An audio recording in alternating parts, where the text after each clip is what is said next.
Good morning. Good morning. Happy Sunday. Thank you so much for joining me for real life conversations. I wanted to come on because I'm so excited about my son launching another music project. And it really helped me to ponder the question about, um, as parents, how do we help our children with some of their passions when we don't understand them, right? So we just believe that, Jonathan, that's my son, Bravado, raps, if you want to follow him, that he was on this college bound pathway, doing good in school, gifted classes, honor roll, and the whole 9 yards. And so we just knew he was college bound. So as it got closer to graduation, he just really had this tenseness about him. And, my husband and I are trying to figure out what the heck is going on, you know, trying to decide where is he going to go to school next and all these other things. Well, he told us that he didn't really think it was for him. So he decided to kind of go locally for a minute. I think it might have been one semester. And he just decided it wasn't for him. He wanted to pursue music. And so I really wanted to talk a little bit about our dreams and aspirations, our passions. What do we do when people don't necessarily understand what our vision and goals are? And, it's really challenging when you're a parent and you kind of have this roadmap that you believe your kids need to follow because it's what you did, right? If you went to school, you think your kids should go to school, or if you had a certain career, you think they need to have a career. So a lot of times it's hard for us to navigate when we get these curveballs, right? But I want to talk about, when you have your dreams, how signs of them can start when they're really early. So there's a line in the song where my son talks about soul fishing. And I had this whole thing set up where I was going to have the video and all this, but I'm working on my YouTube channel. And so I couldn't do the video if I just go live on YouTube. And I didn't really want to go through StreamYard. I just want to go on YouTube to kind of get more familiar with the controls and everything. So you might be able to do like little video clips and clip out or whatever. But I'm not that tech savvy. So I was going to put this video, but I will put the link to the video in the comments. So I need to write that down. But anyway, he made a short, and the short was talking about soul fishing, right? Soul, as a Christian. And so it just reminded me that when he was 8 years old, he got baptized and he wanted to have a fisherman's of men party. And so the concept was inviting all his friends. We got some of those little Rubbermaid totes. I think we even had like some of those silver um, little. I don't know. They're like you could put put water in it and store like not water, but you could put ice in it and put like beverages in it. They were silver. I can't even think of the name of them. But anyway, we put water in them and we got a bunch of goldfish. And the kids went fishing for the goldfish. So, whatever fish they caught, they got to take home with them. But he told them about how he got baptized and the importance of knowing the Lord. And so that was at 8. And so now, um, 20 years later, he started before 20 years, but today just marks him being 28 and still using his music to minister to other people. And so, it just had me thinking about, with your children, what age did they do things that you thought were like, this is a little different? We've never had a fisherman's a men party. And, it was a lot of fun. It was very different and explaining it to the parents and everybody. It was a neat experience. So when you think about your passions, and sometimes people don't understand them, it's also a good way for them to learn about it, right? It's a good way for you to embrace different things. I had someone that I interviewed on my podcast. I was trying to find the interview, but she had a son who, at a very early age, knew he wanted to go to Japan. Now, he didn't have any Japan relatives or anything that they knew of, right? He just was very passionate about it for years. So as soon as he could get an opportunity, he moved overseas. So he is now, I believe, in Japan. At first, he started off getting other places that were close by. I want to think she said Korea or something. And so finally, and it was either Japan or China. I'm getting them confused now that I'm thinking about it, but I was trying to find the video. But the point is, there's sometimes when kids are young that they have this inner knowing. And as adults, if it doesn't make sense to us, sometimes we're thinking, I don't know, you might want to try to find something else, right? You might want to do something normal or something that we can envision them doing or something we desire for them to do. And so a lot of times when we think about these passions, the first thing we think about is how are you going to make a living with that? We have a daughter who is into acting. And so she's been in plays and, she's doing movies now and different roles for TV shows, but it's a thing that goes up and down, right? And so you're afraid for them because you're just thinking, how are you going to make a living? How are you going to maintain your level of consistency during the dips, right? How are you going to do that? And so that's really the main objective, I think, as parents. But, when we think about it, how can we help them to help themselves? I think that's really the question. And this is one of the things that I didn't really find out until later on in life because, you think that as a parent, you believe that your answer is to know everything, right? You're supposed to know everything. Your kids come to you with all the answers. And when you don't know, it's something that for me, I used to think was a sign of weakness. And so I didn't want to admit that I didn't know. So I think the key is to be honest and to take that journey together and finding ways that you could talk about real problems to help them to solve them. Right? I think that's really the challenge because, as we get older and as we go in our careers or we have our own business, we don't always foresee the trouble that could be coming down the pipe. And so it's up to people that might have had experience to kind of let us know what some of those pitfalls might be. It's no different than a meteorologist telling you about the weather, right? It's sunny right now, you're having a great day, you're going to the beach or you're deciding to travel, but because that they're looking ahead, they say, "Oh, a couple days from now it's going to be a bad storm." Which can impact what your plans are if you decide to listen or if you even decide to pursue that. But I say that with the weather because a lot of times, we think it's all going to be good, right? It's all going to be fun. Everybody's going to enjoy it.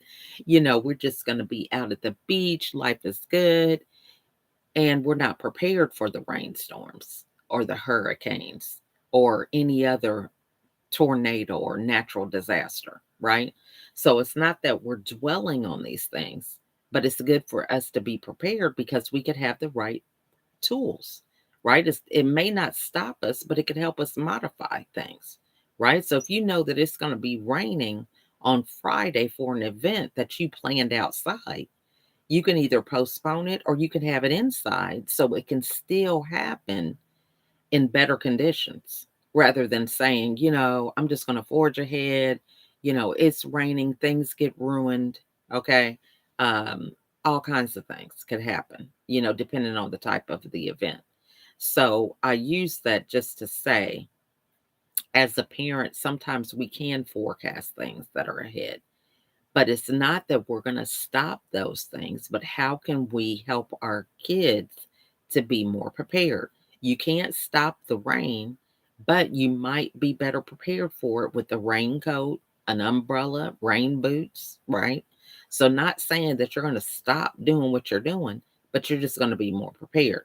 So, when we think about in our own lives what our passions and visions are, how can we move forward in a way that's going to support us, right? So, one, I would say talk to the right people. A lot of times when we have our dreams and aspirations, we just want to tell everybody and we expect everybody to see that vision and continue to motivate us. And that just doesn't happen, right? Because some people just can't see the vision. So, you think about an iPhone, for example. I use this example a lot. You know, um, a phone that's like a camera and a computer and it manages your weight, it reminds you of things that you need to have done on your calendar. It's an alarm clock. I mean, who would have thought, right, that you would have this mobile access to all these things? So a lot of people probably didn't understand that when the vision first came to be. And so understanding how can you continue to navigate the waters, because there will be naysayers or people that don't understand, but how do we still move forward with momentum? So one is talking to the right people. Two is understanding that some people can't see your vision until it is real. Now, we can have a vision, we can write it down, we can sketch it, we can talk about it, but some people are just not going to be able to see it until it's done. So that's like if I have a idea that I want to build a house.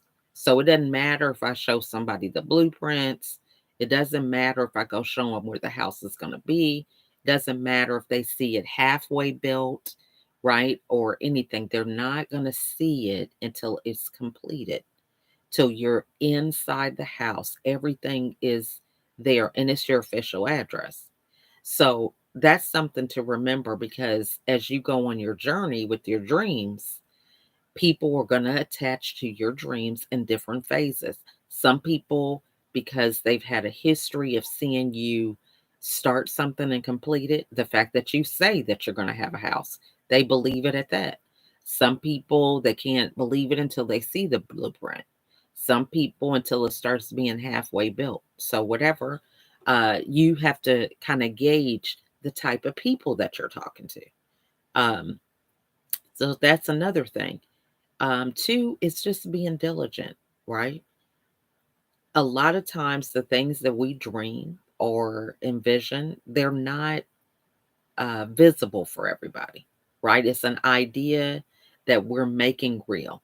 So if I say I want to be a public speaker and I want to do 15 speeches by the end of the year, right? That's not going to be visible to some people until I get the 15 speeches done.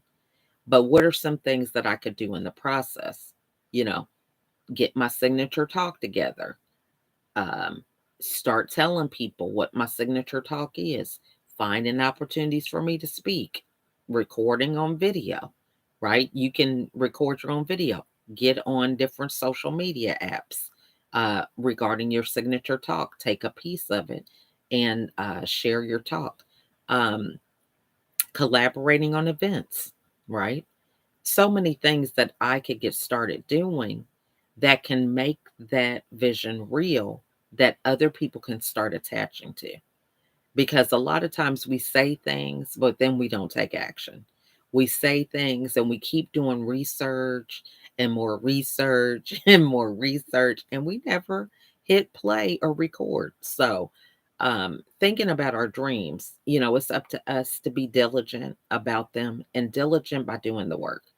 The next thing I would say is massive action, right? So the key with massive action is that it's action that's small enough to get you started and to be consistent, right? So if I say, I want to do a speech every day, that might be a little unrealistic, right?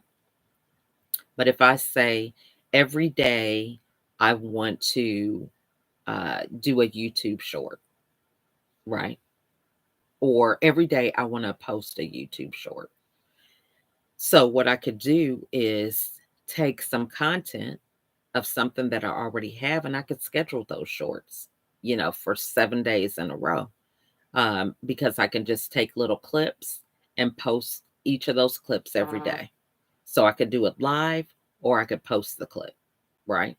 And so when you think about your goal, you want to make it small enough to where you can achieve it. Now, a short is something that's a minute or less.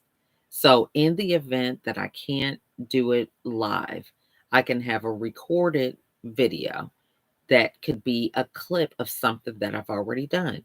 Now, I think that's powerful because when you think about a clip, this is something I need to be writing down and do myself. When I think about a clip, it is only a minute or less, right?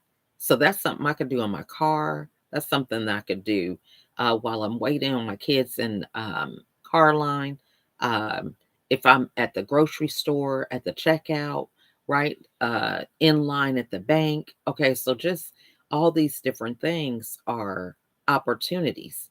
I can do it first thing in the morning when I get up, right? I could do it while I'm making breakfast. So a lot of these things, we sometimes make the um, daily actionable steps too big. And so then when we don't have time, we skip a day. And then that day turns into 2 days and 3 days before we know it, we're no longer doing it. So the bigger the chunk of time that we're obligated to, the less likely, if we don't have a habit of it or attach it to another habit, the less likely that we're going to be consistent with it. Right. So that's like if I'm never making any calls for my business, right? I never really have done it. I don't really have a routine. And then I decide that I'm going to make 20 calls a day. Not saying that it can't be done, but I make 20 calls. So I'm excited. I get a lot of good feedback. The next day I do 20 calls and nobody is listening. People aren't answering. It's negative. What do you think is going to happen? That next day, you had a bad day the day before. So you're like, I don't know if I really want to do this. I'm just going to take a break. I really took a beating yesterday. Then it's going to be a lot harder because 20 calls seems like a lot of calls. But if your goal is to do one call a day, you can do one call, right? You can do one call. Now, the issue is one call over 5 days is five calls, right? And so five calls, keep on going, it leads to 10 calls, 15, 20. Next thing you know, you've done over 50 calls. And some days, because you were so motivated, you did more than one call, right?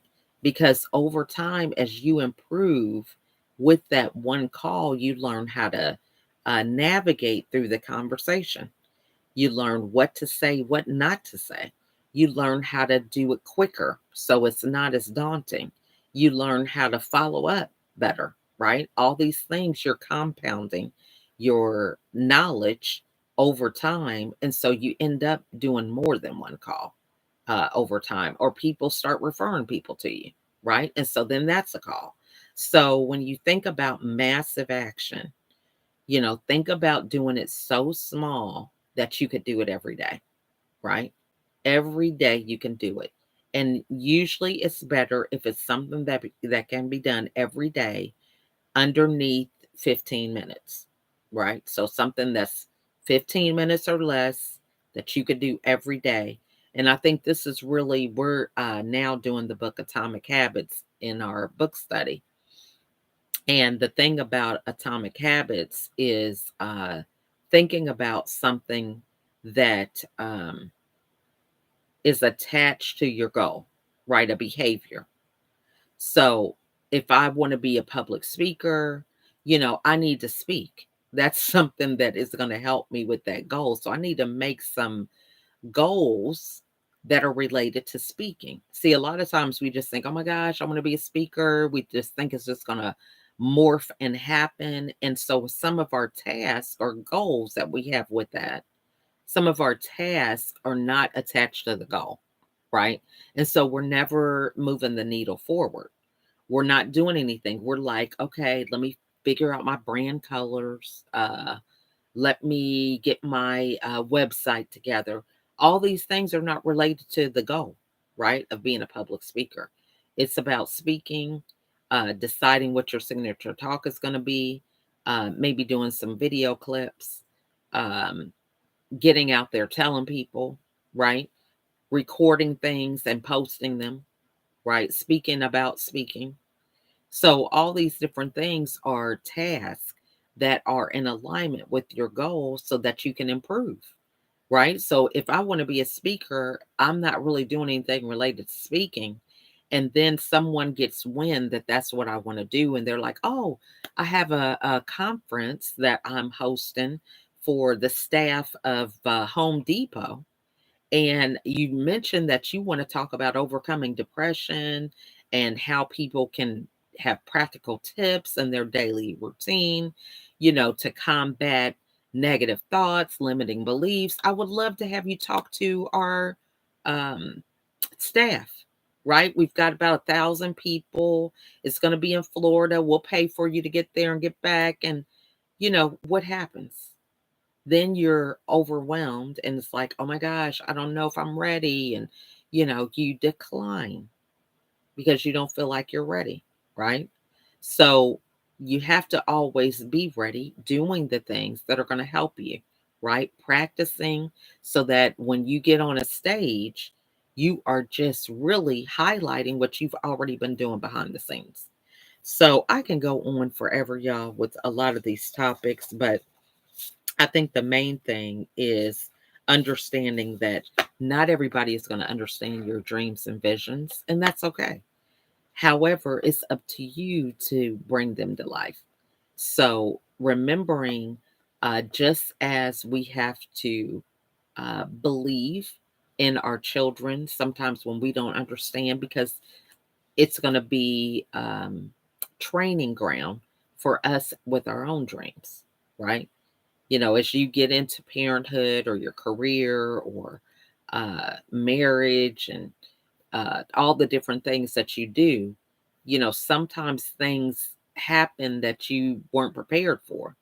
And so if you're really good on your foundation and understanding what you're doing, it's going to help you navigate through that, right? You're going to be able to adjust and understand where you're committed, and you'll be able to keep on going no matter what. I think the biggest challenge that many of us have is in making a decision, right? So as we're reading the book Atomic Habits, it starts out where James Clear talks about how he was hit in the face with a baseball bat his sophomore year of high school. And so he dealt with a broken nose, fractured skull, and a number of other things. But he went back to baseball because, see, baseball was his dream. His dad played, and he just knew that that's what he wanted to do. So, regardless of the challenge that he had with recovery and everything, he fulfilled his dream, right? Because he made up in his mind that he was not going to quit. He was not going to stop it. Nothing was going to stop him with that. And he was so secure in that he did what he had to do to try out when he went to college. He made the roster. He was at the bottom of the roster. But he just said, okay, it's going to be a while probably before I play, because he was at the bottom. So I'm going to get my life in order in the process. So he started studying, making sure his room was clean, sleeping the right amount of time at night. So he was doing all these things that was leading to him having himself in order. And eventually it led to him creating an email list and having a New York Times best-selling author status book, right? And so the key with that is knowing where you are and doing the things in the background consistently, no matter what's going on around you. Now, this would have been a challenge, I think, for many of us because in this time where he's sleeping, keeping his room clean, and eating right, his roommates were playing video games, staying up all night, partying, but he was focused, right? So, this is key because, when it comes to your dreams, you're going to have to stay focused. Once you make that decision, it's about being committed and diligent with it no matter what. So, thinking about, what can we learn from the youth? What can we learn from those that have gone before us, that have been successful with some of the things that they started? They were diligent, they were committed, they were focused, they had clarity, right? They were consistent, they did something every day, I'm sure. Um, so these are the things that we want to begin to incorporate in our life so that we can follow our dreams and have the success of achieving them just like others. So have an amazing week. Thank you so much for watching. And if there are some topics that you would like me to cover, I'm going to work on being here every Sunday at 7 a.m. I think it's a lot of challenge, but it's important as we start our weeks to think about, how do we want to show up? What are our intentions? How are we going to move towards these dreams? If we don't ask ourselves better questions, we never get to better answers. And sometimes we don't even take action, right? We keep on filling our head with information, but never thinking about implementation. So, have an amazing week, and I look forward to seeing you next time.